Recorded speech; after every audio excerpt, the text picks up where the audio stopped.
I think most of the non-creative jobs today would be automated in a decade or so. So the next bigger problem that the tech world is trying to solve is find people who are not just problem solvers, find people who are creative problem solvers.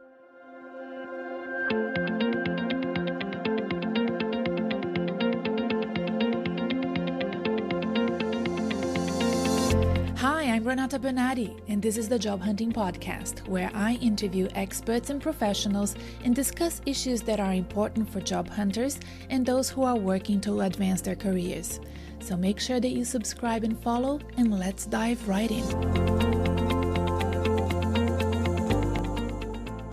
Abhishek Kaushik is the CEO and co-founder of WeCP, a one-of-a-kind tech screening platform that helps recruiters and hiring managers evaluate developers faster and more efficiently. Abby's goal is to make the hiring process straightforward and efficient by adding a skill test to the tech recruitment process. By implementing these ideas, they've been able to reduce the total time to hire for most of their clients by 90% or more. In this episode, we chat with Abby about the future of tech recruitment. And if you have been job hunting recently, you will know that you cannot avoid technology anymore in the recruitment process at every professional level. It's all encompassing, and it's important to understand preparing for those conversations that are happening online in the digital and virtual world. And Abby is passionate about first principles in helping answer problems, and job interviews are all about answering questions. So it will be interesting for you to have a listen. I also like his take about self-learning and professional development in these times of change, and the importance of just being creative and having creative solutions, not only for your own problems, but for your future employers as well. I hope you enjoyed this episode and this interview with Abhishek Kaushik, and please listen to it now. I'll see you later. A good place for us to start, Abby, would be for us to tell the listeners a bit about your career story, and I'd love to hear about your background and what took you from, let's say, a high school student to somebody who is now opening up and co-founding a business. How did that happen? All right. So I started my college in India from its National Institute of Technology. Just started, my education there after school, and learned programming and used to do a lot of coding with my roommate, participate in contests, etc. So I had developed programming skills in my university, and then from there it took off. Thinking about problems, solving them through tech. That's how I got more exposure and, got a chance to work with Google in my summers. And then, had some job offers as well from Microsoft and companies in India as well. But then I was always passionate about building something on my own. And it was just fun. I didn't know what business is, what companies, what does it mean to start a company, etc. It just came on the way, but I just wanted to do something on my own, create something, build. So, eager to build, things actually took me ahead in the career. So, yeah. Did you end up turning down those job offers, or did you take them and, experimented having an employee at first and then decided to open up your business? How did that happen? For companies, the offers that I got from US, I turned them down. And then when I worked for one company in Bangalore just to survive for the initial few months, just a very, very period of time, I did take a walk. But then I was inside, I was doing my company as well. So pretty much purely, I started up, didn't work much. Was it hard to make that decision? Like, with parents, was there any pressure for you to take a job instead of opening up your business? Or did you have a supportive community of people and family behind you and your ideas? Because it has always been tricky for me. How has it been for you? Yeah. No, it was all supported. In fact, like, there was no problem at all because I think I never thought about like what will I do working and what will I do with the money, etc. So there was never a concern, neither with the problem, neither that was the concern for my family because we live a very minimalistic life. So we had zero aspirations as such. But then, so that thought never struck like, hey, if I lose a job, something bad's going to happen. So that was never a thought, right? In my family or in fact in me as well. So it was just fun. I was just enjoying, and my parents used to ask, "Hey, what's going on? Kya chal raha hai?" And I used to be like, "Hey, it's all good. I'm writing this, I'm reading this." So pretty much, and then finances was not a concern because I did my internships where you know, where I got some good salaries, etc. And then used to participate in some contests, so get some prizes, goodies, etc. So like Mhm. really never realized that I was gonna go down if I lose a job. Yeah. That's interesting. I think that the best times to start businesses is when you're very young Yeah. or when you're like my age. It's easier to manage the finances and also your time because you want to dedicate that time to build your business. And let's say if you're in your 30s and you have like kids and family and bills to pay and all of that, then it's much harder, I have found. So you're doing it right. Now, you're an entrepreneurial person. Why recruitment? It just happened. Recruitment just happened. There was no as such plan to get into Yeah, recruitment. because you So could I have done anything, right? Like you could be coding, in yeah. any sector, industry area. Like what was the spark that made you choose, okay, no, recruitment needs my help. I need to be in this type of work. What happened?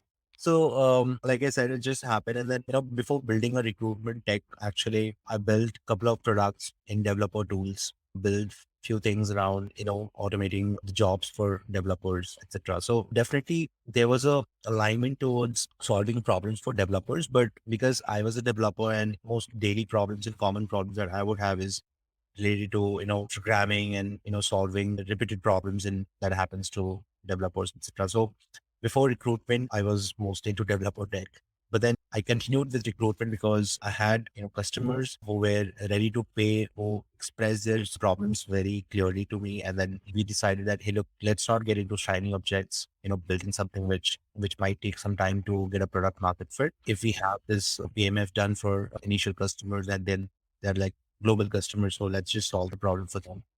And we continued solving the recruiting problem for people who believed in us. So like, yeah, this is how VCP came up. Just to, if your next question is about, why this name we create problems. So just want to say we used to design programming problems in my universities. So programming problem was like those problems, questions for hiring contests. And that sparked, starting recruitment. So we ask ourselves, hey, what do we do every day? So we answer for ourselves, we create problems. Mhm. Uh, It's a very cheeky name. I mean, we create problems. The name of your business is a very cheeky name, but it works for you, doesn't it? It makes sense. yeah, right, right. And then we later build our own software and, Mhm. problems in our software. And now we are a full-fledged software for vetting programmers against skills and productivity. Okay. Now, before we deep dive into recruitment and recruitment tech, what has been the key strength that has helped you build your business and, achieve the goals that you're achieving now? What is it that you're very good at that has helped you in your business? Right. I think I never thought about it so much because Mm. hey, what trends are, but I think what works for me is never giving up and empathy for others. Because I never gave up, I could keep myself going, and Mm. because empathy for others, I can keep others going with me. Mhm. Right. So this thought has worked for me always, and pretty much that's what I see working for me. Great. Well, Abby, you have the strength of perseverance. My father would call it stubbornness. But yeah, no, that you need that as a founder and an entrepreneur. You have to have that Yeah. never So giving up mentality. yeah. I also want to add one more thing. So in the, career, when I started up, I feel like, when you start up any business or for that matter, any career, you undergo three stages. So say when you have, so for me, when I had no product and no customer, you know, I needed to learn perception management, which is, hey, Mhm. story, setting the right perspective about yourself. So, that I had to learn that, hey, how do I tell my story to the world so that people believe and that, I can get a customer. So, right, so perception management is the first stage. So it goes in until you find the first customer. Yes. Then the moment you find a customer and you don't have a product, then there'll be a lot of panic because there will be panic inside your internal team and panic, among your customers. So then you need to learn panic management. So that's the second stage. Yes. So then you need to tell to your customers, hey, look, we are solving this problem. Don't worry, this will get solved. And tell to your employees as well. And then, as a leader, you need to learn panic management. When your product is fixed and when you've got a customer and a product both, then you need to learn people management. So exception management, panic management, and people management are the three stages that, helps you navigate your journey better. Uh, I've never heard of these 3 Ps, Abby. Did you come up with that or did you find that in a book or somewhere? no, I came up with this. You came up? I love it. Yeah, no, you described very succinctly the beginning of a startup, right? Because you always start with 0 clients and products, and you have to build it up from there. And no wonder so many companies fail in that first year. It's because it can be really difficult to go from 0 to 100. Where are you now with your business with Create Problems? I mean, tell me about your clients and the sort of work that you're developing in 2022. So VCP is quite a leader in the market. We trusted by like many Fortune 50 companies. We a lot of global system integrators, GSIs are our customers, large enterprises are our customers. We are fully bootstrapped company, and we are roughly $1 million ahead in our revenue, and that too we hit this revenue in nearly 16 to 20 months. And we are roughly 20 plus people now, full time, and many others like who works with us remotely and part time as well. Yeah, we're global now, and we serve customers in US, UK, India as well. Wow, okay. Excellent. Well, congratulations. Tell me about the service that you provide. So when one of those, global companies come to you, what is it that they want you to, what problem is it that they want you to solve for them? Right. So one of the key step in technical hiring, or for that matter, any hiring, is the candidate screening. So Yes. if I have to describe you the talent acquisition process in simple 4 steps, the first step is called talent sourcing. The second is called talent screening. The third is called talent interviewing. And the fourth step is called talent onboarding. So the second and third step is our product. So, we give a tool to our customers where they can screen a candidate on their skills and productivity, and they can also interview them face to face and judge their attitude and judge their soft skills. So these are two integrated in one tool, and customers can perform these two vital steps in their talent acquisition. Now, the first step and the last step, which is talent sourcing and talent onboarding respectively, there are different tools that integrate with our product. Yeah. So sort of like it builds a workflow for, recruiting leaders. There's a one tool where you can, source all the candidates, screen them, interview them, and in one click, you can onboard them to your payroll and other systems. So that's what VCP, does. And we save enormous amount of time and Yeah. cost. So, in terms of the sort of candidates that would go through your system, what sort of talent these organizations that are clients of yours are trying to source in the market? Are they like Most mainly developers? Are they tech professionals or any type of professionals? Yeah, it is mostly tech professionals. So there are Mhm. three categories of people who are judged on our tool, and all of them are techies. So one is entry level, which is equal 3 years of experience, and the second is mid level techies, which is 3 to 5 years of experience, and then senior techies, which is 5 plus years experience. So these three age groups of people are screened and vetted on our tool. Yeah, all right. Now, I think that, I used to work for a university and we had a very big incubator program, and I was fascinated by startup and tech, at the time that was 2017, 16, 17, 18. I was really into ag tech, agricultural technology and health tech, all of that. And then when I stepped out of that role and decided to start my business as a career coach, I became more and more fascinated with recruitment tech and job portals and the way that we can integrate talent with people that need them, be it companies or be it other individuals. I think it's fascinating that we have places like Five or freelance.com or, those marketplaces where you can just acquire talent for hours or minutes or, short-term contracts, all the way to something like what you do with your business, which is onboarding into large organizations. Find it fascinating. And I think there's such great potential and for growth in all of that. But for the job candidate, there's just so much challenge for them, right? Like maybe not so much for the technologists that you are screening and interviewing, but in general, I find that my listeners really crave to learn more about the future of recruitment and what it will look like in the future. I'm hoping that having a business like yours, you would have thought and reflected about that. Sure, if they're trying to change jobs and they're going to be screened, evaluated, how do you prepare for all of that technology?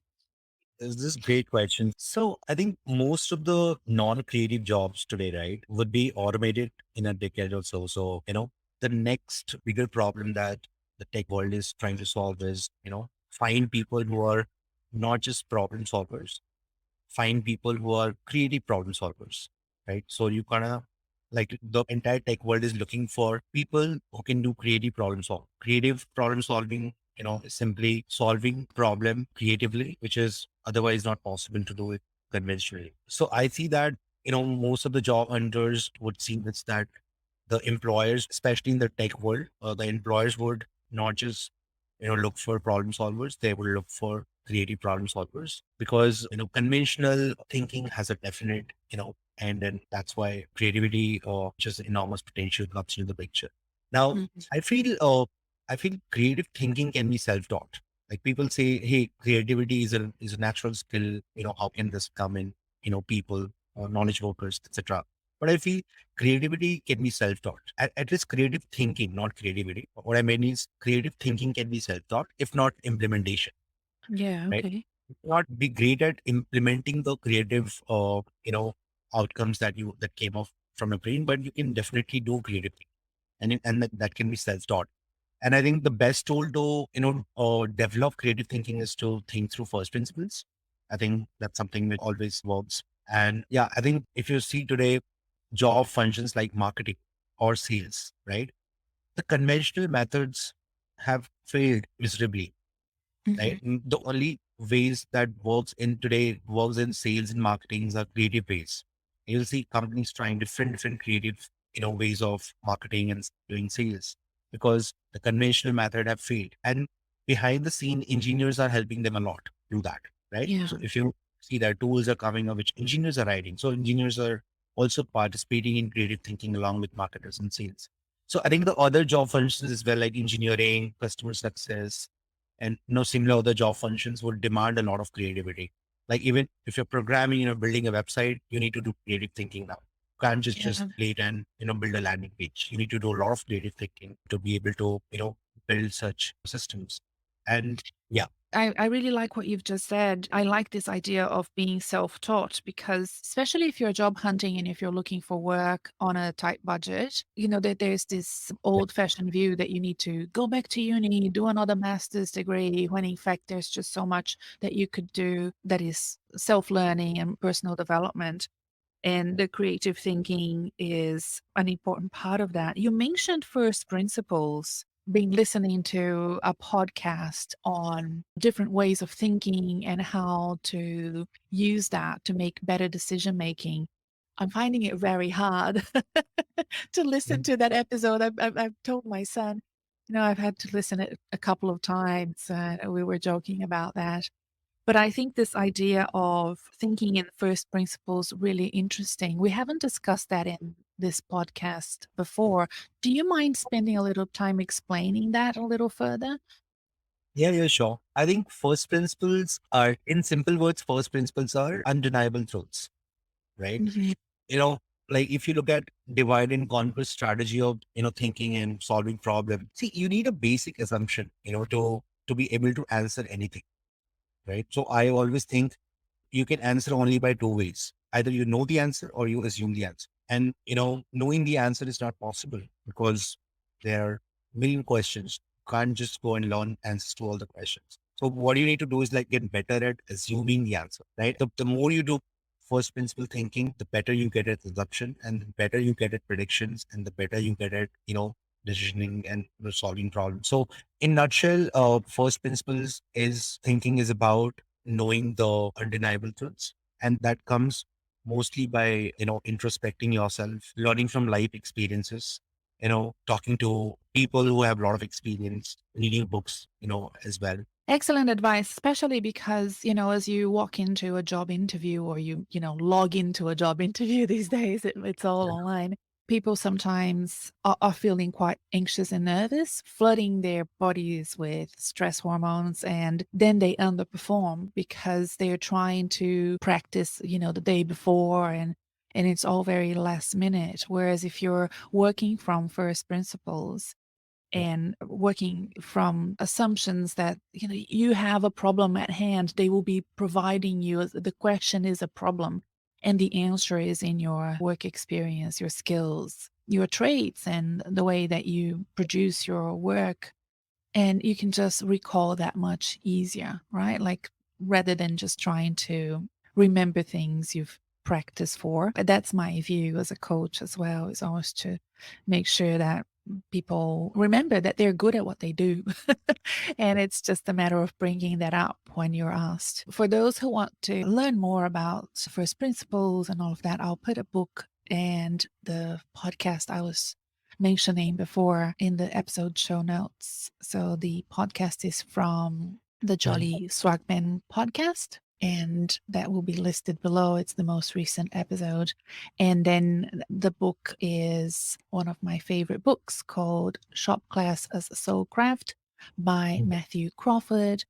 And again, a great read by somebody who went back to university only to realize that he had all the answers all along, by being an electrician and always thinking, what's wrong with this piece of engine and how can I fix it? And basically that's the best way to solve any problem, is having Yeah. those hypotheses and then going through the problem step by step. All right. So that's such an interesting take. I wasn't expecting us to go there. But going back to recruitment technology and what the job hunters will have to get ready for, do you feel that the pandemic and the lockdowns, I mean, I read this morning that Apple has once again delayed its return to office plans because they just can't do it yet. They're a bit desperate to go back to the office, but they had to delay it once again. It's not the first time that they have announced a delay.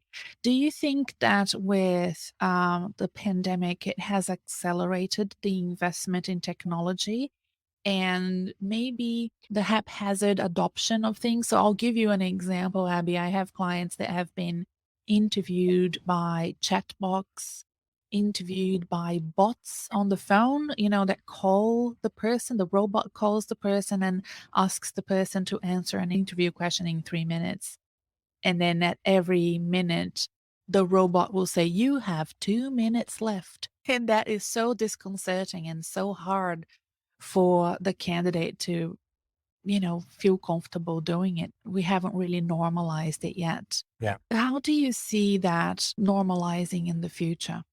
I think, yes, you pointed out correctly. COVID definitely helped, like companies like streamline their recruitment. And I feel the use of, recruitment tech during COVID accelerated. And, at least the companies realize the value of screening people remotely, interviewing people remotely, instead of wasting time during walk-ins. So it was, for many of our customers, that's a good realization. But then, companies coming to back to office is like, the time has to say what's going to happen. So normalizing of things in recruitment, I don't expect that to happen, because once you shift to a tech and you realize the value of, and then it's very difficult to leave that tech, right? So I don't think companies would be going back to conventional way of hiring. I feel the tech has evolved much now. Number of walk-ins will definitely decrease. Companies would try to vet candidates before talking to them, before giving them in live interviews. But I do see that, like, the face-to-face interaction will, return back, because companies would still want to personally meet and shake hands, see and be more close to the candidates and Yeah. employees. So I think that will happen. And in the technology that you're developing for your product, what are you foreseeing for the interview part of that four-stage recruitment process? Yeah, recruitment. See, we already have our interview product, which is quite like evolved now. In the last 2 years, we worked so much into making interviews more personal. Is it direct to camera interviewing, or is it a platform where they see the employer or the recruiter on screen as well? Yeah, they see on screen, so it's like face to face interaction. Oh, okay. Like so, it allows you to do face to face conversation as well as you can do whiteboarding, you can do coding, you can do chat, and so a lot of those small tools that gives you more personalized feeling. Now, one of the things that we worked on improving our interviews was, hey, how do you make candidates feel more relaxed? Because, like ice breaking is easier in physical offices, but not on remote meetings, right? In the physical offices, like the person has to look around and, and there's some informal chats that happen before you actually start the interview. You go meet other people, but in remote, setup, the candidates are quite nervous and then they feel, hey, what's going to happen next? So one of the problems that we're trying to solve here, if a candidate comes in, how do we break the ice and then how we make them comfortable with it before the interview walks in? Or either, that is true for interviewers as well, and how do we make both these people very comfortable? So, we are doing some psychological things there. We are trying to do, put some tools. We're trying to, so for example, we send a notification to interviewer and we send a notification to candidate that this is a ice breaking. There's no interview going to happen in the next 2 minutes, right? And this is what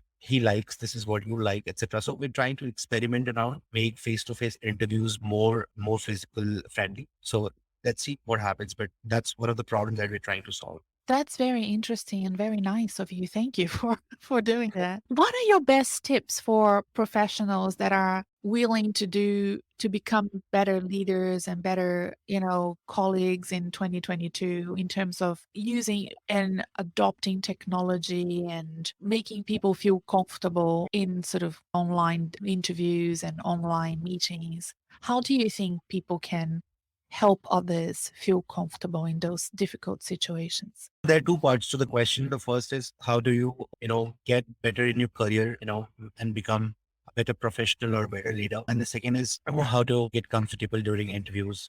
So I think the first, like, there is no defined answer to like how to become a better professional, a better person or a better leader. I think it all comes from within and your natural skills should not get slammed away by the noises around. So I feel, keep your natural skills, there and try to like everybody's born pure and natural, right?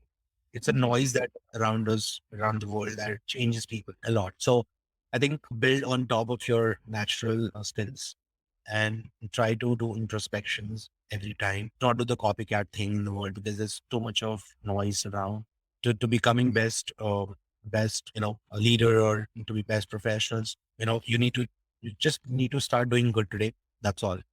And I think you just need to introspect a lot, ask yourselves more questions, and then don't just get into the noises around the world. You just focus on what you want to achieve and focus on doing things. Yeah. I think you're much younger than me, yeah, I'm assuming. And, for professionals my age, having to transition into this digital environment changes the social contract, Yeah, changes I mean, you mentioned before, how you're trying to make the interviews more friendly and less stressful, especially yeah, because they are done online. So all of these things are of huge interest for myself as a coach, coaching clients who are 40-year-old or older. And that transition into that digital space and leading in the digital space and operating and managing projects in the digital space or just being part of a team when 2 years ago that wasn't the way that you connected with people. It's all very different. But for you, I think not only, I'm the hybrid generation, you are just in the thick of it, like you are born digital. And also because you operate so globally as well, right? That remote work is very common for you. This is not a question, it's just a reflection. Do you have anything that you would like to add to what I've just said or correct? Yeah, I think adapting to the change in the world is so you can adapt better only when you have your pandas, otherwise you'll get into a state of anarchy, right? You will get into a state of chaos. You get better at adapting to the change only when you have your foundational understanding about change, like, pretty much there. So I feel you're right. Generations have changed. For example, most of the Gen Zs are today sitting on social media. So recruiters go and hunt on social media. They actually hire people from Snapchat and Instagram. Yeah. So the times are changing and change is constant. So what I think is, you have to be connected to the world. You need to have confidence. You need to have conviction in the change. You need to also develop clarity, a lot of clarity among yourself. So it's just every day is a learning, but don't get too much into believe in your strengths, believe in the first principle, believe in the fundas, which can help you stay, better and then perform and do best by adapting to the changes. I think you're right that, our generation is different from what yours is. The problems are different. Perspective towards looking at the problems are different. For everyone, there's a chance to perform better, when the change is happening. So Absolutely. Abby, thank you so much for your time and for this interview. It's been a pleasure talking to you. And I hope that we keep in touch from now on. And I will be watching WCP, We Create Problems. I love that name. And making sure that the audience also knows how to connect with you. Thank you for sending me all of your links to your blogs and your Twitter and your LinkedIn. So I'll make sure to share that with the thank you. listeners in the episode show notes. Thank you, Renato. Thank you. It was a pleasure to meet you and speak to you. Thank you. Thanks. Bye. Thank you for trusting me with your time and listening to Abby and I discuss the future of recruitment. And I hope you found this super interesting. Don't forget to check the episode show notes if you're interested in some of the things that we've mentioned. I've mentioned a book, I've mentioned another podcast. You might want to check it out. I will also put the links to Abby's Twitter, LinkedIn, and company in case you want to reach out to him or want to be a client or want to find out, if you can apply for jobs through their systems. So have a look at those links. They will be in the episode show notes. If there's anything I can help you with, please don't hesitate to check my website, renatabernarde.com, RENATABERNARDE.com. I have coaching services there, and it may help you in your job hunting process. I'll see you next time. Bye for now.